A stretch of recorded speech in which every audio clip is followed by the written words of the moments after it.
chào mừng các bạn đến với Zile DIY. Video Back to School lần này mình sẽ hướng dẫn các bạn cách may túi đựng bút hoặc là ví đựng đồ trang điểm đơn giản nha. Khi các bạn đến trường thì cũng sẽ có đem theo những cái lỉnh kỉnh như là son môi, mascara, thì các bạn có thể tự may cho mình một cái túi bé bé xinh xinh để đựng những cái đồ đó. Nếu các bạn quan tâm đến chủ đề DIY về thời trang này, trang trí nhà cửa, quà tặng và tái chế nữa thì hãy nhấn đăng ký, nhấn chuông để nhận được video mới nhất của mình vào mỗi tối chủ nhật hàng tuần nha. Ở đây mình có một miếng vải bố nè mọi người. Thì với miếng vải bố này mình sẽ cắt 2 tấm, mỗi tấm với kích thước là 20cm nhân cho 14cm. Thì cái vải bố này á, mọi người có thể search ở trên mạng, hoặc là bạn nào ở Sài Gòn thì có thể ra chợ Kim Biên mua rất là nhiều luôn á. Và một lưu ý khi mọi người cắt cái vải này á, thì hãy cố gắng cắt thật là cẩn thận, cắt ở chính giữa hai cái đường đan với nhau để cho nó không có bị tưa vải, tưa cái đường chỉ ra á. Đây mình đã có 2 miếng rồi nè. Tiếp theo là mình sẽ dùng một miếng vải màu trắng với kích thước là 6cm nhân cho 22cm. Mình sẽ chừa mỗi bên 1cm để phòng hờ lát nữa mình sẽ may lại nữa. Gấp cho nó thật thẳng lại, dùng kẹp lại. Đo đúng 6cm, bụp, cắt vậy là xong.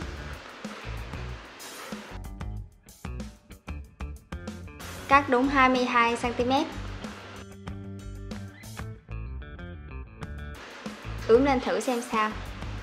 Ok, khá là đẹp nhưng mà nó hơi đen mọi người. Cái miếng vải này nó mỏng quá cho nên nó nhìn được ở phía dưới. Nên mình đã quyết định là làm thêm một miếng vải nữa để chồng lên 2 lớp cho nó trắng hơn, nó đẹp hơn. Nếu các bạn dùng vải dày thì nó sẽ đẹp hơn á. Ok, mình sẽ dùng cái keo UHU này, là keo có thể dán vải nè, dán thủy tinh nè, cho nên là mình sẽ dùng cái keo này để dán vải lại. Nhưng mà mình dùng rất là ít keo thôi, vừa đủ để cho nó dán vào thôi. Chứ để nhiều quá thì nó sẽ rất là ướt và nó lâu khô nữa.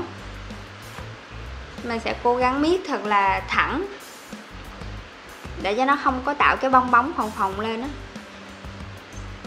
Tiếp tục dán cái miếng vải đó lên trên vải bố luôn. Nếu các bạn thấy thích hay thấy video này hữu ích thì hãy cho mình một nút like. Với cái vải bố này thì mình có rất là nhiều ý tưởng để làm với nó. Trong thời gian tới mình sẽ cố gắng làm cho nó thật đẹp, thật thành công và sẽ quay video để gửi đến mọi người.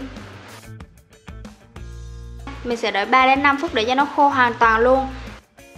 Sau đó là sẽ cắt phần dư đi.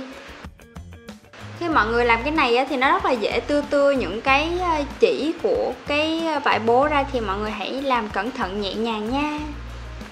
Tiếp theo là để vải ren xinh xắn vô nè. Tiếp tục dùng cái keo hồi nãy để dán sát mép.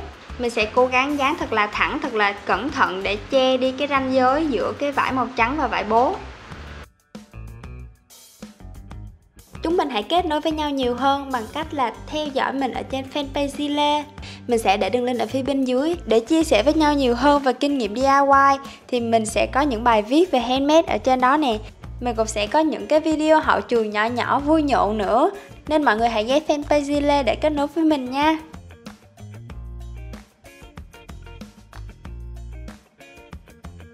Ngoài cái loại tua rua này thì mọi người có thể sử dụng loại nhiều màu sắc nè, hay là cái hình dáng khác, tùy theo sở thích của mọi người nha.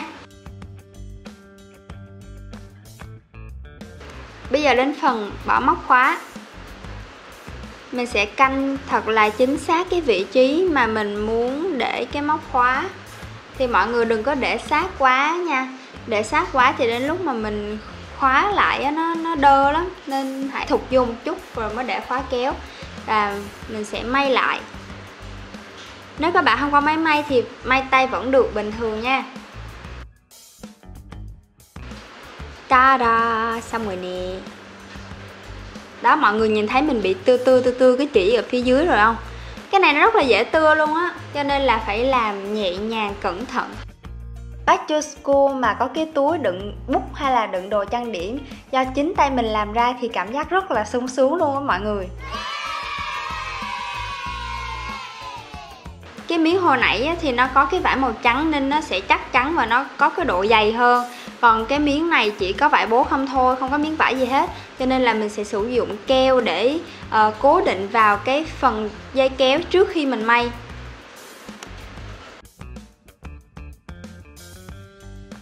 Mình làm như thế này thì cái chỉ của vải bố nó cũng không có bung ra được nữa, bởi vì mình đã dán rất là kỹ rồi. Sau đó mình còn sẽ may thêm một đường nữa cho nó chắc nữa. Đó. Đó, vậy là xong rồi nè mọi người. Rất là chắc chắn luôn á. Bây giờ chúng ta sẽ gấp nó lại. Gấp thật là thẳng nha mọi người, canh thật là thẳng, đừng có để méo. Và dùng kẹp cố định lại cái phần khóa kéo. Sau đó mình sẽ cắt cái phần thừa này đi. Và lưu ý là khi mọi người cắt thì hãy cắt nguyên một dây nha, nguyên một dây chỉ ra luôn, đừng có cắt một nửa rồi để một nửa nó sẽ rơi rụng ghê lắm. Và bây giờ mình sẽ may đường chỉ xung quanh đây với khoảng cách là 0,5 cm. Mình sẽ dùng bút và thước để đánh dấu lại cái đường viền.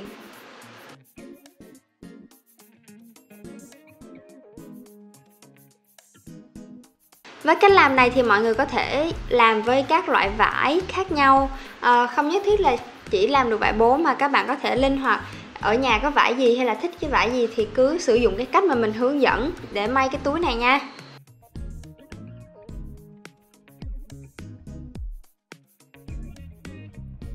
Bây giờ mình sẽ may theo đường viền đã vẽ, cho nên hai phần này chắc chắn là đã dư rồi, đã an toàn rồi, nên mình sẽ cắt bỏ đi luôn.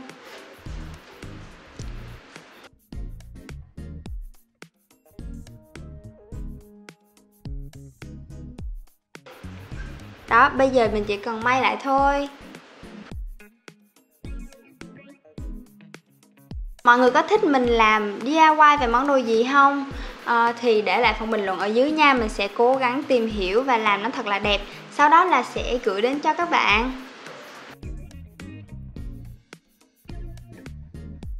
Cái chỗ này máy may của mình không đi qua được, cho nên là mình sẽ may tay khúc này. Nếu các bạn thấy video nào hữu ích thì hãy nhấn nút chia sẻ và đăng ký nhé. Và rút chỉ thật là chặt lại cho nó an toàn. Xong rồi nè. Bây giờ mình sẽ tiếp tục dùng cái keo hồi nãy để mình cố định lại hết những cái góc này để cho cái chỉ nó không có bị tưa ra. Bởi vì đặc trưng của vải bố là nó rất là dễ tưa chỉ, nó rất là dễ xúc những cái đường chỉ đó ra. Nên mình sẽ cẩn thận để chét hết cái keo này xung quanh để cho nó cứng cáp, cho nó không thể nào mà bung chỉ ra được. Và bây giờ sau khi bôi một đống keo mình sẽ để 5-10 phút cho nó khô.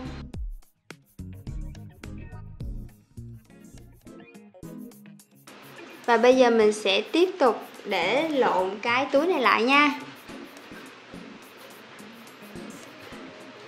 Cẩn thận lộn lại. Hồi hộp lắm luôn mọi người. Và những cái đường mép này á, thì các bạn bóp cho nó chặt một chút xíu để cho nó thẳng. Đó, đây là cái chỗ khóa kéo nè. Nếu hồi nãy mà mình đưa cái khóa kéo mà sát mép ra bên ngoài quá thì nó sẽ rất là khó để kéo lại. Đó, mọi người thấy không, cái khóa kéo nó nằm ở vị trí nhích vô một chút như vậy, khoảng cỡ 1 cm là vừa. Yeah, đựng được khá là nhiều đồ trong đây nha. Son hay là mascara, kẻ mắt thoải mái luôn. Chỉnh lại mấy cái ren này cho nó đẹp. Ở chỗ này mình sẽ viết một cái tên của mình lên đây, Zile DIY. Các bạn có thể viết chữ to hết nguyên cái miếng đó luôn cũng được, viết chữ hoa hoa, chữ đẹp đẹp á. Hay là vẽ trang trí lên cái phần màu trắng này cũng rất là hay. Cái khóa kéo này nó hơi trống đúng không? Mình sẽ trang trí lên cái khóa kéo này nha. Ở đây mình có vải len màu trắng nè. Bây giờ mình sẽ làm cục bom bom. Không phải bom bom mà cái cục tua rua. Mọi người hãy để dư một khúc chỉ và sau đó quấn xung quanh như vậy. Quấn nhiều lên nếu các bạn muốn dày.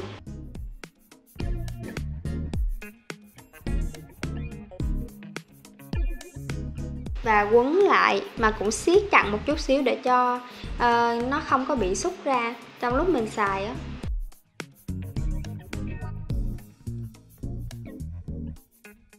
Cắt đi, vuốt.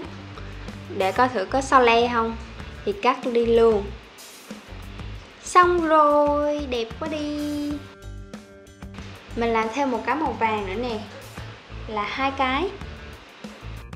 Thì 2 cái này mình sẽ để cho nó so le như vậy, mình sẽ cột vô trong cái khóa kéo. Thì cái sợi dây mà dùng để cột á, thì các bạn có thể tận dụng lại với cái vải bố, thì tước cái chỉ của nó ra để làm dây cột, hoặc là các bạn có thể dùng sợi dây thừng.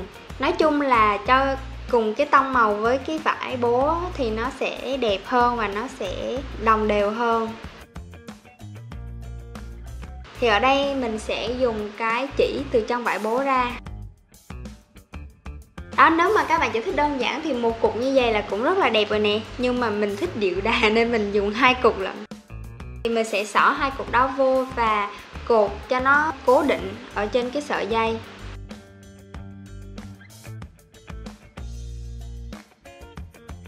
Đó, mình cột 2 em nó cố định như vậy nè. Luồn vô cái khóa và cột lại. Nếu có chỗ nào mình hướng dẫn khó hiểu hoặc là các bạn còn thắc mắc ở đâu thì hãy cứ bình luận ở phía dưới, mình sẽ trả lời ngay lập tức nha. Mọi người thấy có xinh xắn không? Các bạn hãy phối các màu sắc, các loại ren, các loại vải khác nhau đúng với cái mẫu mà các bạn yêu thích nha. Sắp tới mình sẽ có thêm nhiều video DIY thú vị hấp dẫn hơn nữa, nên mọi người đừng quên nhấn nút đăng ký, nhấn chuông kế bên để nhận được video mới nhất của mình nha. Trong lúc đợi video tuần sau thì mọi người hãy xem những video mình để ở đây. Chúc các bạn làm thành công. Tạm biệt, hẹn gặp lại.